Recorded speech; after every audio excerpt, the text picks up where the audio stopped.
Well, here we are again. Another year, another degree show. This is 2025 at Manchester School of Art, with a new face to introduce you to the art. Hello, this is Anderson Leon reporting outside of the Manchester School of Art Degree Show 2025. As you can see, things are getting very exciting here, and there's lots more to come. This year, the Holden Gallery was home to not only fine art, but all the courses in the school. Textile design and graphic design, all of the designs. The fine art was a bit hard to come by until we went up to the painting room, in which we were introduced to our longtime friend, Jay Darla. We are recording live with Jay Darla, whose beautiful piece behind us features surreal proportions and beautiful colors. Could you tell the audience what inspires you to make this piece? It's probably just sort of a need to not be serious. I feel like in an art world, things are sort of very clean cut and serious. I'm trying to not be that because I have nothing serious to say. Beautiful answer. We love not being serious. Mel was kind enough to show us Victor's portrait in this year's degree show book, which is of course very dear to our hearts, and we'll see him later on, don't worry. This painting depicts an intellectual by Mary Lou Lawless Gill. I think it's beautiful, an almost David Byrne-esque figure. Everything's fading into different things. Brigitte Dirac introduces us to the paint makers who make the paint for the painters. We are speaking to Pip and Rebecca. They both own a company that produces paints for the students to use at MMU. I would like to know, Pip, what is some of your favorite things to see students do with the paint that you produce? Well, when we started making paint about 15 years ago, the idea was to reintroduce the notion that students should work at a really high level using the best quality material rather than cheap stuff. And so, because we were able to supply the paint to the store here at Manchester, it made it accessible to the students, and as a consequence they're more able to realise their ideas and ambitions within the work. Pip went on like this seemingly forever and didn't like my badges at all. He said he was a communist. Who knew? Let's see what Rebecca has to say. Do you have any thoughts, Rebecca? Right. It's not just the paint we supply, it's everything underneath the paint and the choice of materials. We give technical support, and if people feel they're not arriving at the thing and not sure they want, we offer various materials and suggestions. We try to help them achieve their goals. So it's not just on painted surfaces, canvases, wood. We also supply paint to sculptures or sculptors and more unusual things. We have glass coatings that you can place on things and pass a light through, so it's not just about conventional painting, it's any surface. Very nice. Brigitte. We are speaking to Bridget. She reads sculpture and time-based art. What is your favorite thing this year that you've seen in the degree show? Oh God, a question I cannot answer. It's very difficult to pick one favorite thing. I just like the sheer scale of the ambition this year. I mean, especially in painting, there were some amazing large paintings, really confident. And the same is downstairs in sculpture. There are some really ambitious large-scale works where people push the material to hitherto unknown sizes, kind of, especially in ceramic sculpture, but also in glass. And I suppose that's kind of some of the highlights of this year's degree show. But also this amazing installation there, the confession booth upstairs here in the painting department. So, I really like that. Just the sort of sheer scale of the endeavor. Well said. This year is... I'm going to rethink that, actually. Some amazing insight from Anderson Leon. Then into the confession booth. This is Belle's piece and your intrinsic state of becoming. Belle, can you tell us what made you think of this beautiful piece? Yeah, it started as a joke about making a presence that wasn't God in kind of a Christian landscape. And then it kind of spiraled into me thinking about like authoritative institutions and the art world. And you're responsible for all the little critters walking around, like this baby's head on an animal, and the little thingy over there, which is a priest with 4 arms. Can you tell us about why they're around the piece today? Oh, they're just watching. They're just keeping watch. Who doesn't love interactive art, and who doesn't love pickles?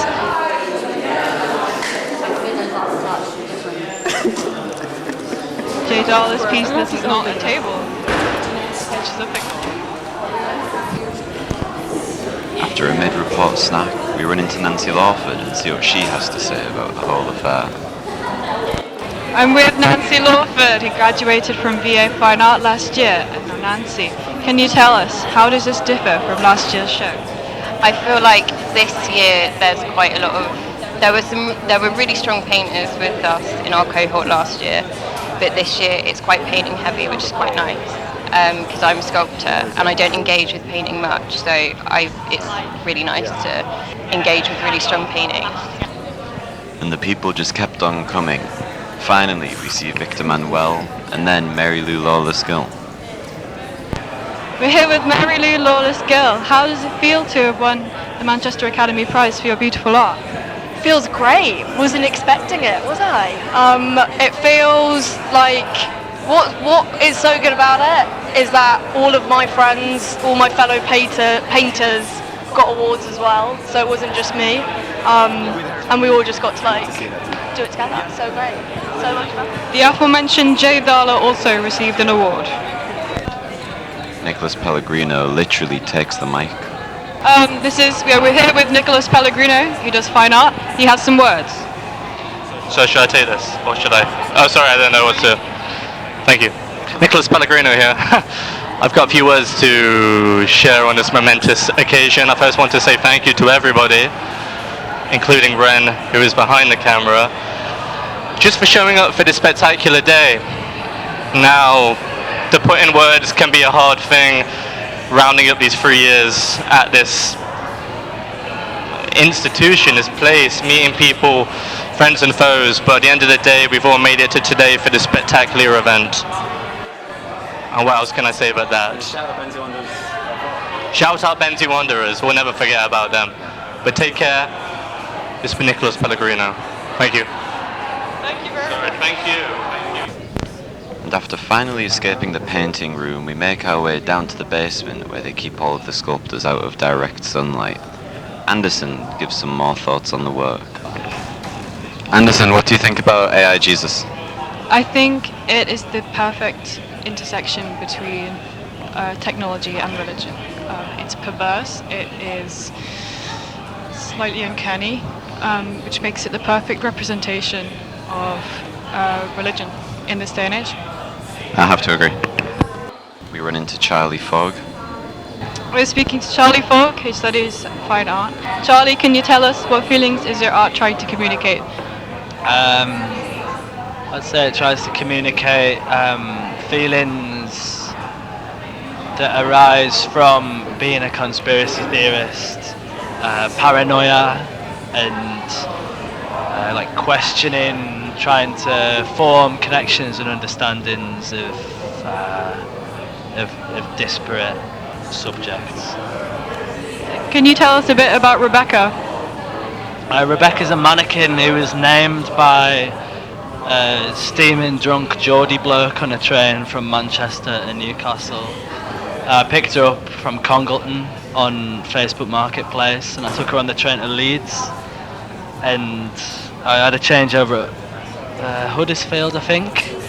I got on and Newcastle had just lost 4-0 to Man City.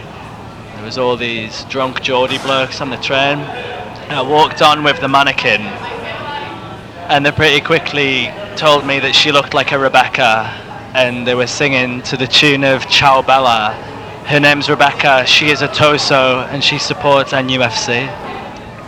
Thank you so much. After surveying some more sculpture and making our way through a labyrinth of film work, Anderson finds themselves in the midst of some seemingly toxic waste.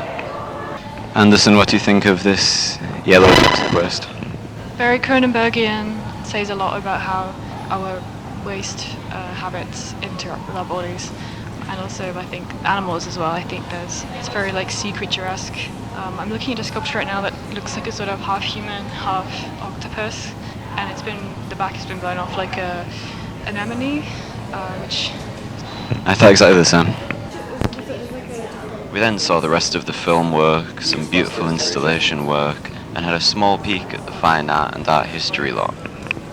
We ran into Jen's chair, more on that tomorrow, met Lionel Messi in the flesh, and then finally made our way over into the Soda building to see what the real image makers had been up to this year. This is Anderson Ian reporting outside the Soda building in stormy weather, part 2 of our adventures.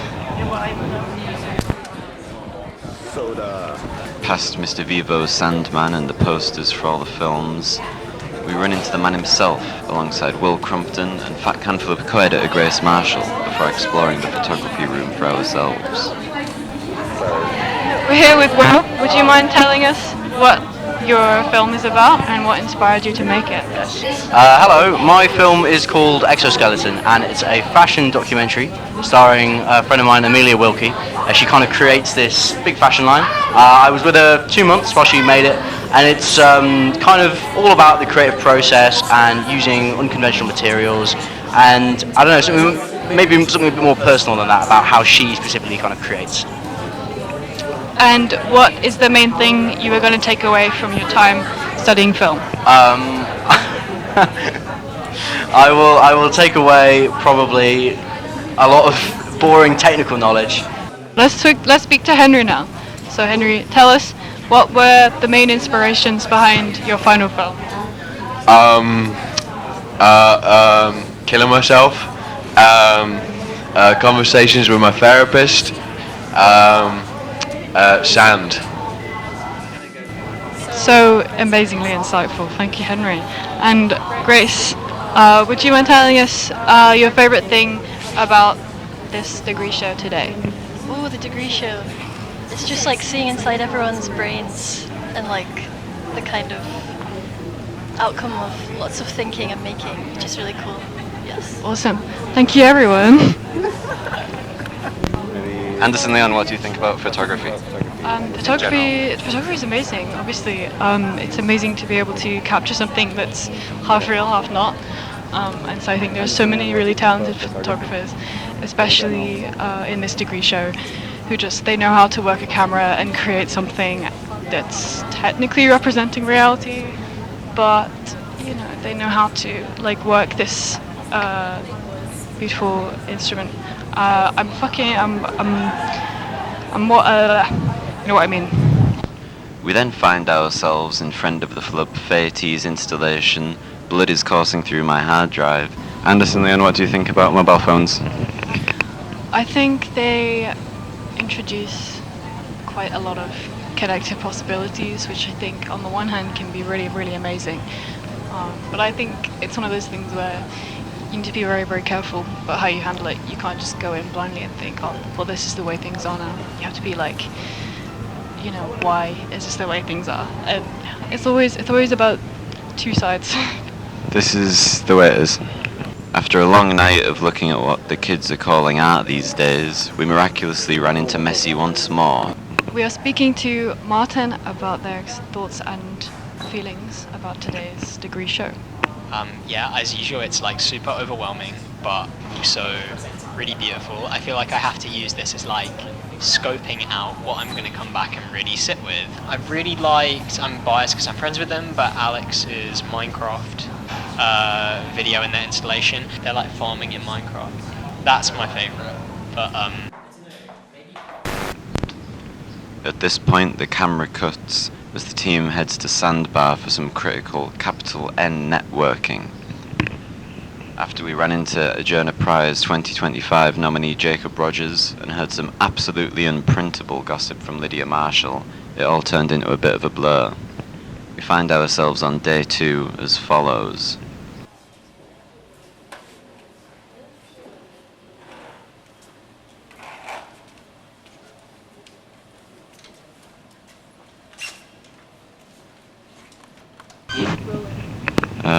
This is Wren Adobe reporting live from, where are we? Soda. The Soda building with Henry Wade's Sandman. This is day 2 of the degree show report. Clearly worse for wear thanks to the severely overpriced vodka cokes at the aforementioned establishment the night prior. I took over from Anderson and tried to make sense of it all, with Grace Marshall now behind the camera. Okay, we've got friend of the flub, Victor Manuel Garcia Cervantes's wonderful book. We can't find his film anywhere. It may or may not exist. But he's got some delightful character designs. I can only apologise for the lethargy. Sandman, what do you think of the degree show this year?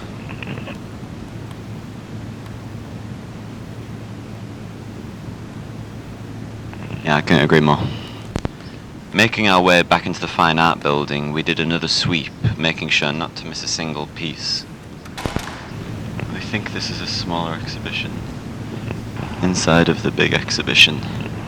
Inside of the big art school. It's pretty good.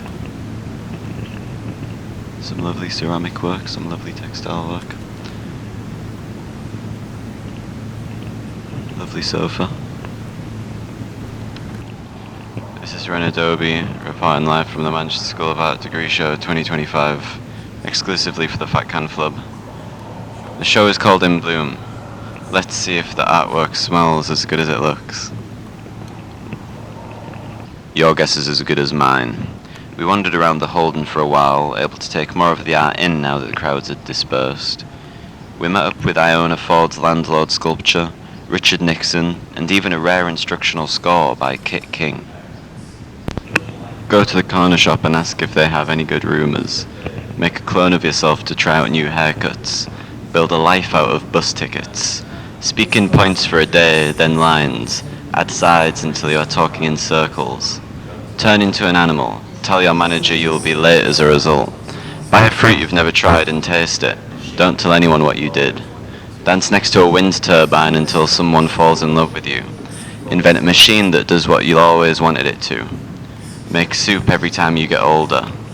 Fold yourself up small enough to fit between the paving stones. Become an artist so you're allowed to smoke cigarettes. Draw a map of your best friends. Bring something good from the rubbish back to your house.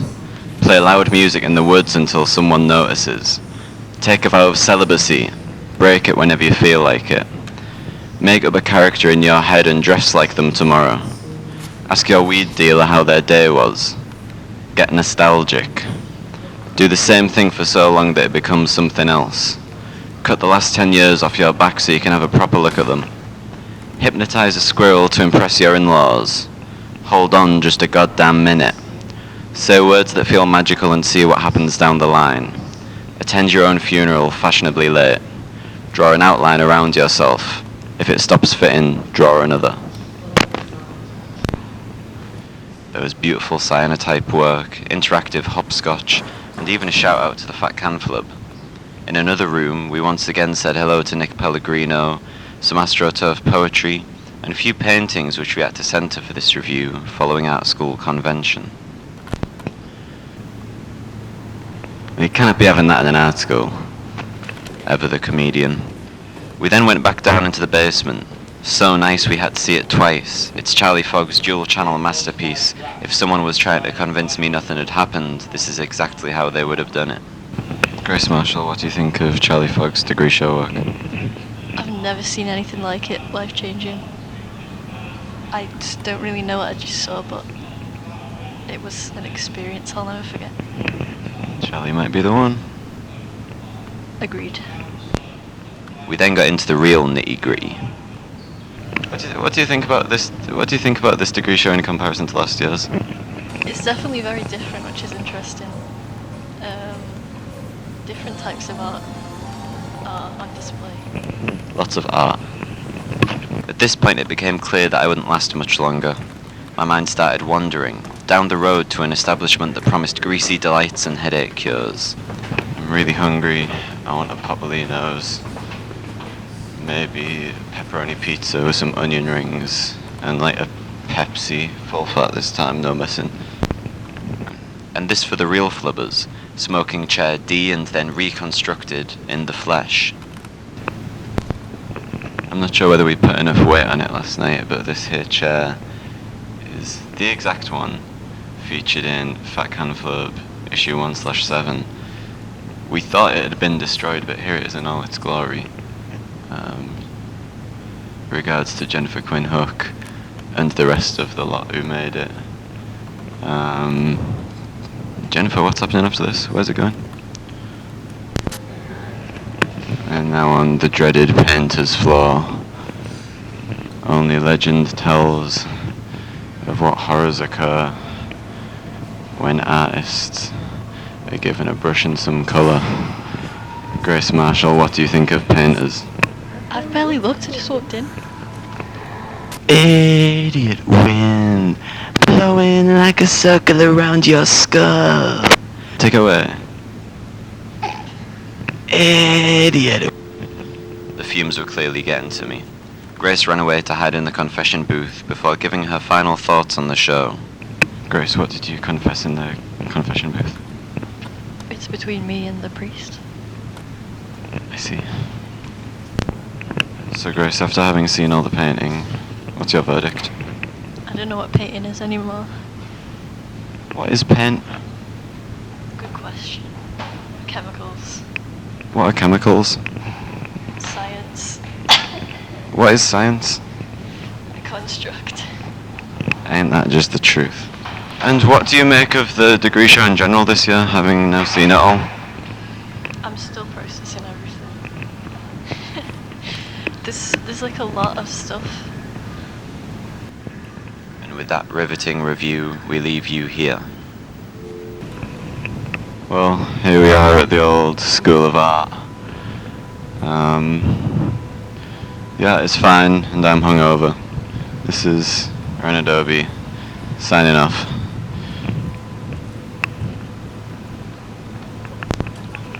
Gonna get Popolino's, onion rings, pepperoni pizza, like, Pepsi, no nonsense. But yeah, class.